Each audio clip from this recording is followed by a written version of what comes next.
Our journey is off to an auspicious start, as a hell of a good traveling song hits the radio just as soon as we're on the interstate. My oldest daughter demonstrates how she plans to spend significant portions of the trip.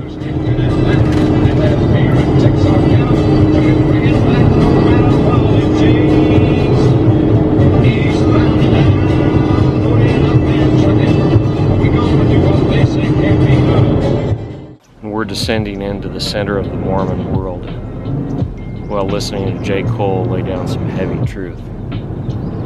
The juxtaposition is arresting. There are many ways to deal with this fear. Choose wisely. We've crossed into southern Idaho now, and it's looking nice and green this spring.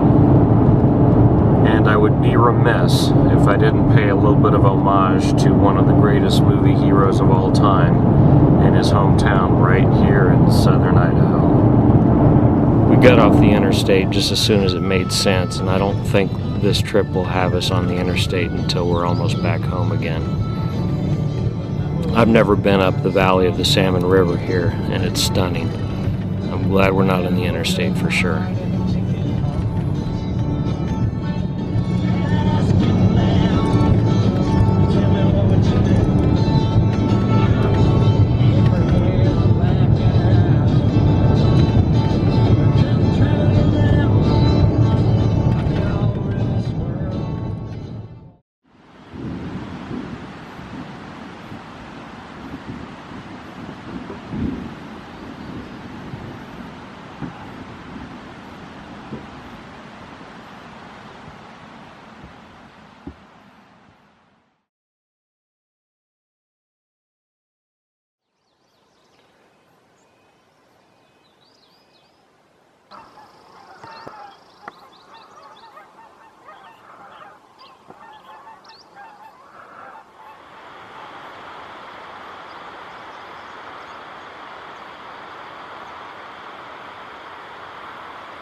The girls are eager to cross the border by nightfall, so we cross Montana at a pretty good clip.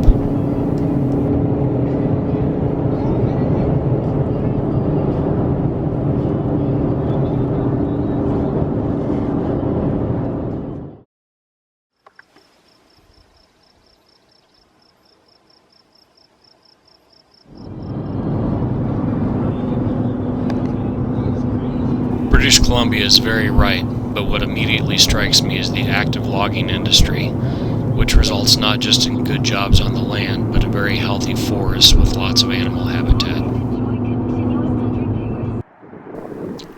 As we get closer to the heart of the Canadian Rockies, the scenery becomes simply magnificent.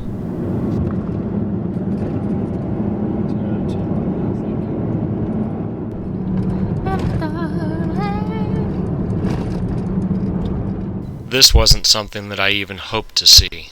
Wolves usually are heard, but not seen.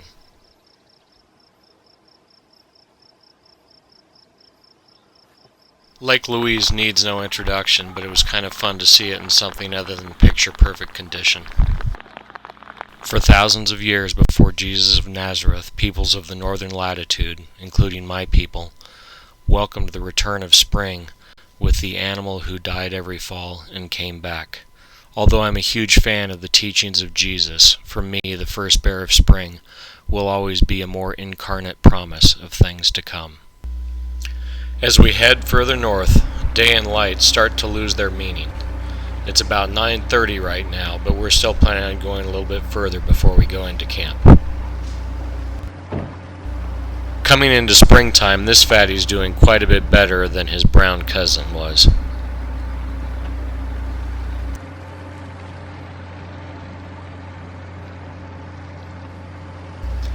Amid spitting snow, we look for a good out-of-the-way place to camp for the night.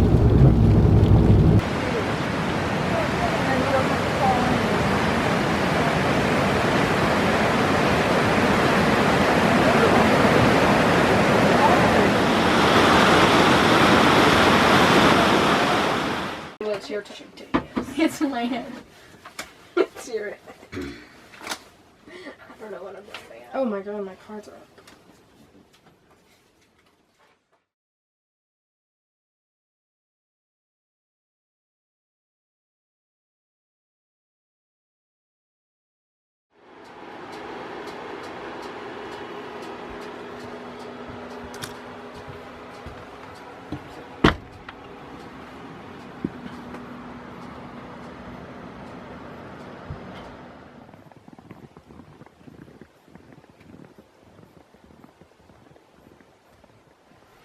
I'm in the Canadian Rockies on the border between Banff and Jasper National Parks. I gotta say, and this is coming from a Colorado boy, this is some spectacular country. My goodness, this is a place I'll need to come back to.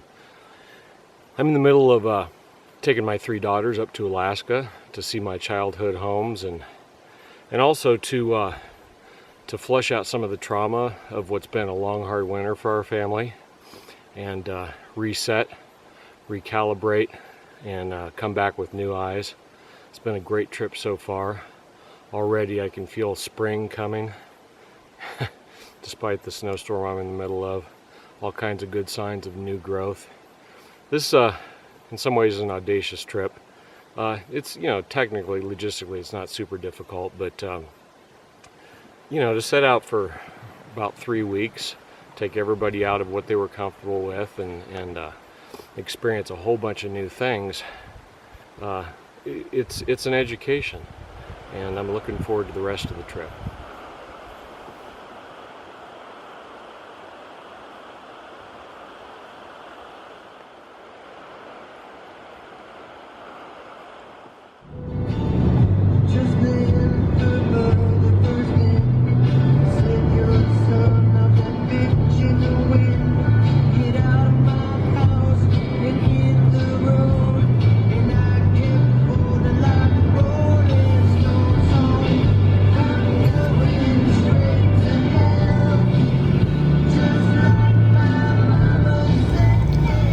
Columbia ice field is impressive, but overrun with a whole bunch of tourist crap, so we keep moving. Okay, that's funny. Let's take a look, see at what Dad did. That would be when I was turning Dented our freaking vehicle. around this morning. Thanks, Dad. 10 out of 10. Alpha, stop it! Oh my god! Ow! We do learn that British Columbia has no shortage of black bears. We've spent a half a day laying over in the town of Jasper, and it's a town worth spending time in. A tourist town, but a nice one, and everybody enjoys themselves.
Fort Nelson, British Columbia.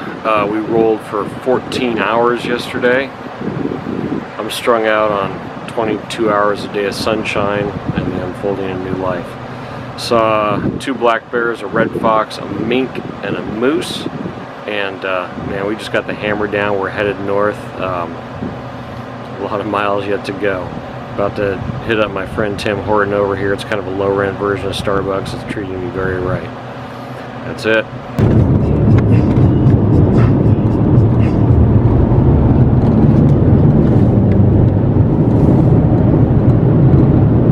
Well, that was bear number 2 for today, bear number 8 for the trip and for the year. starting to think that this trip might exceed my entire bear count from last year, which was a pretty good year with 11 bears. But man, these fat little black bears are just all over the damn place. I also saw a fox this morning as well, another fox. Still rolling. Getting into some country I like a little bit better here than south of Fort Nelson. So there's some gratuitous sheep footage.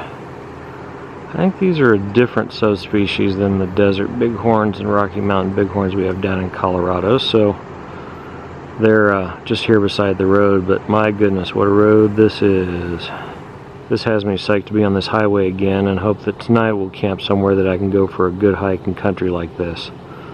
But by tonight we're going to be hundreds of miles from here, so we'll see. Throughout this trip, I've been struck with sudden flashes of memory from when I came up the highway as a kid back in '78 or so. This is one of those times. Oh yeah.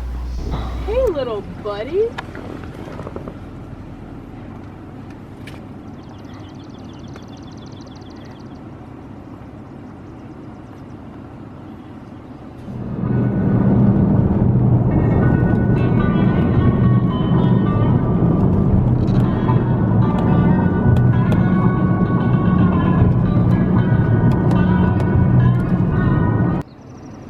Okay, that is the 5th black bear that I've seen today, which brings the bear count for the trip and for the year up to 11. Those little critters are all over the damn place.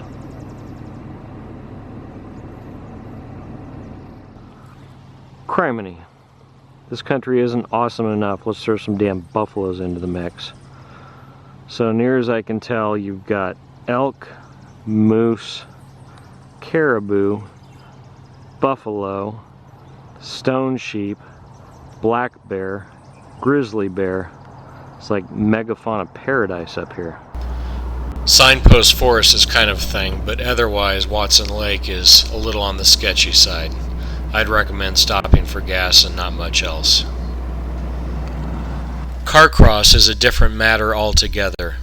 It's a wonderful little town with an idyllic beach, and I would highly recommend stopping here and staying in their free public campground.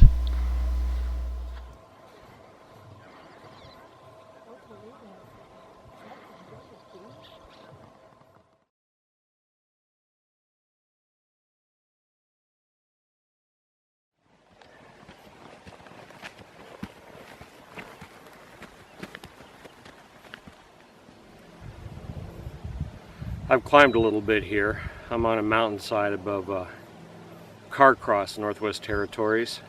The girls and I had a wonderful time down on their beach last night in the northern twilight. Skagway is just over the mountains that way. We're going to drop in there for the day. We've come to a time in our trip where we're going to start moving a little bit more slowly again after covering a whole lot of country the last 3 days, I guess. This is the home of the Teagish people.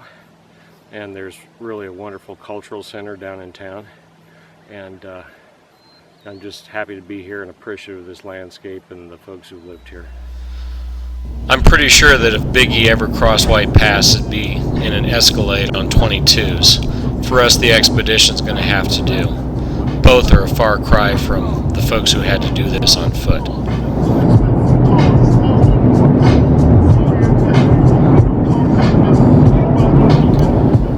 Skagway is a fine tourist town with lots of ship traffic, which leads to good restaurants with halibut fish and chips.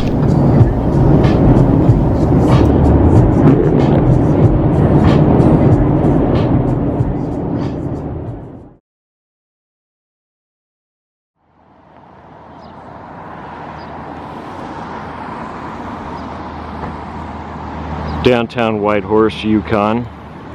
There is a Starbucks here, but I'll tell you what, I'm a populist at heart, so to hell with those guys. I'm going to do some business with my partner Tim Horton over here.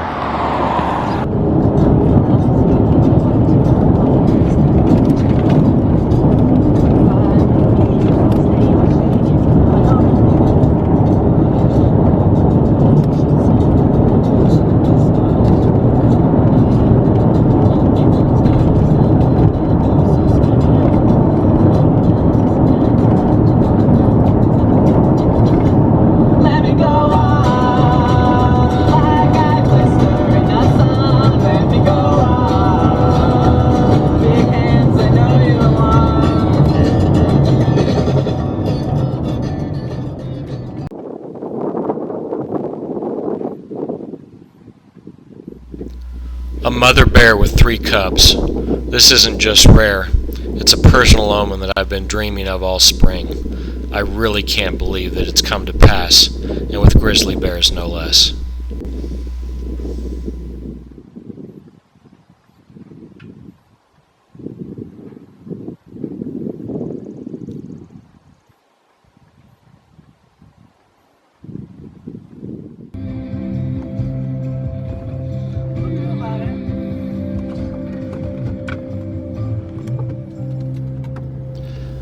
Still driving hard, we approach the Alaskan border and encounter by far the worst roads of the entire trip, just the other side of the border.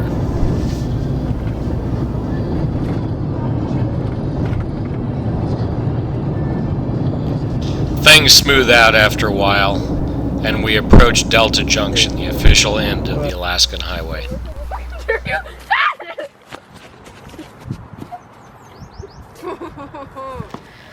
Well, today we completed the Alaskan Highway. The thing about the Alaskan Highway is it is a big adventure to get to the start of it from just about anywhere in the lower 48. And then what you have is 1,000 miles of driving through the wilderness, looking at animals, which for me, throw me in the briar patch. Please don't. Please don't again. I'm looking forward to the trip back just to look for more animals. Anyway, it's a big adventure. It was a long trip. What do you girls think about the Alaskan Highway? It took much too long. It was bumpy. I saw some animals. Saw lots of animals. That was a plus. That was a real plus. It was a road. A lot of time to do stuff. Lots of time. Yeah. Mm-hmm. I liked it. Yeah. I liked her. It was raw. That's a good word. It was raw. It was raw. Yeah. No, there was definitely some cool animals, but the bear and the they could 3 be baby closer bears. together. Yeah, that was cool. Lots of napping done. Car wasn't comfortable. I do a 3 out of 10 on the expedition for napping purposes, but the highway was really cool. I enjoyed it. Yeah, so right now this is kind of funny, we're in Fairbanks, which is going to be the northern terminus of our whole trip here. We're actually in the campground tonight that I celebrated my 5th birthday in 40 years ago this summer. When we moved to Fairbanks, the house that we were buying wasn't ready, wasn't available, so we spent a few weeks during the summer in a cab over camper, 5 of us, in this campground before we could move into the house. So it's definitely, I literally haven't been in this spot for 40 years, so this is kind of a neat deal that we're doing here tonight.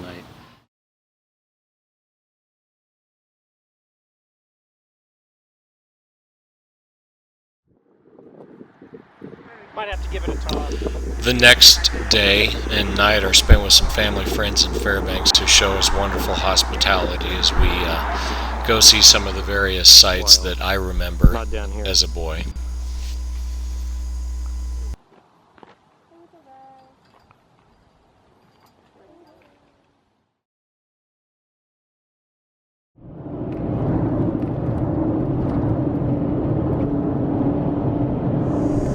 We're headed south now from Fairbanks towards Anchorage on the road that cuts through the Alaska Range right next to Denali. Don't leave without me.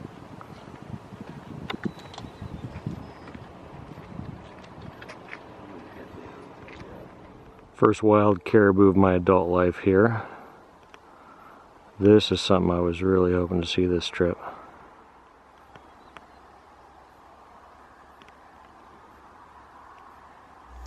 Anchorage is a lot bigger than I remember it, and seedy, but pretty much any trip to or from Alaska is going to include it somehow, and I'm headed to see my childhood home. I'm on the shores of Sand Lake down here in Anchorage. This spot over here is where I learned to cross-country ski many years ago. There's a spot just down the road here where I took a serious whitewashing from a bunch of older kids for being too smart. Their grievance was warranted, and I hope that in the intervening years they've found some redress. This is also the end of my trip up the Alcan with my daughters. It turns out I'm going to be flying them home tomorrow. They've definitely hung in there for a pretty oh, I don't want to call it grueling. Everything's relative, but it took some moxie to hang in good spirits, which they all did. They had a great time with it. Now I'm going to head back down the Alcan, and Cormac McCarthy says the road has its own reasons, and this road certainly has found reasons I was not expecting. But at any rate, it's been a very good trip, and my trip back down the Alcan is a chapter out of a different book that will not find its way to video.